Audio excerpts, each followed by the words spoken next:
I have a little tip for the girlies. So if you want to hear a tip, keep watching.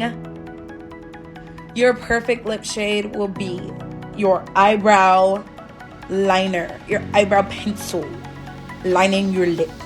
And then whatever you use for blush on the middle of your lip. And then a gloss. It will always be the perfect lip shade.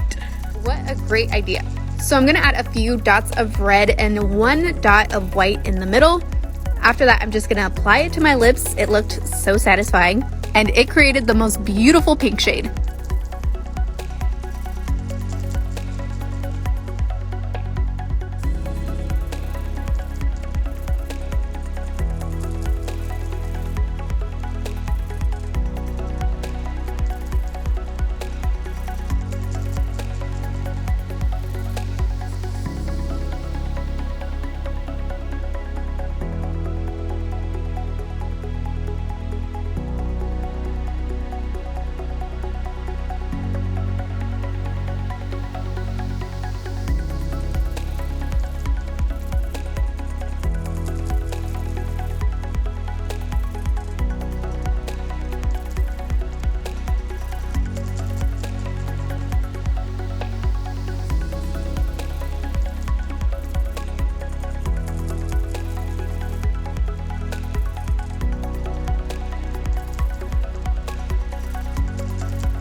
Hi spectators, you guys literally asked me how I achieve my signature red lips at least once a week.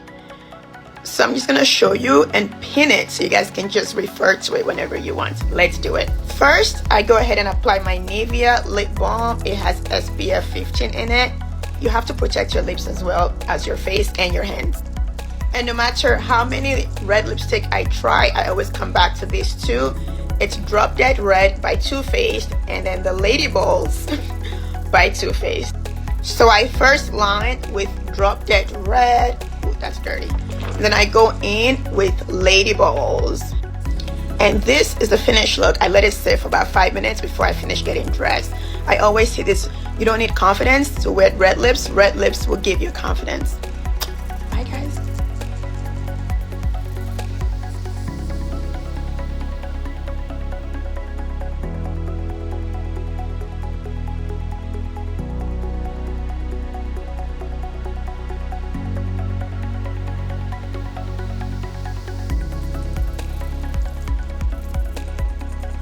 An old school hack for smudge proofing your lipstick. If you have a lipstick that you really love but it doesn't stay as well as some of those long lasting mattes do, this is for you. So just take whatever lipstick you want, apply. Now you're gonna take a paper towel and lightly blot off the excess.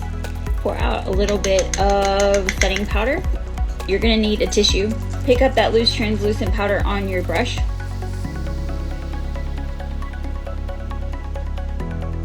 Once you have the powder on,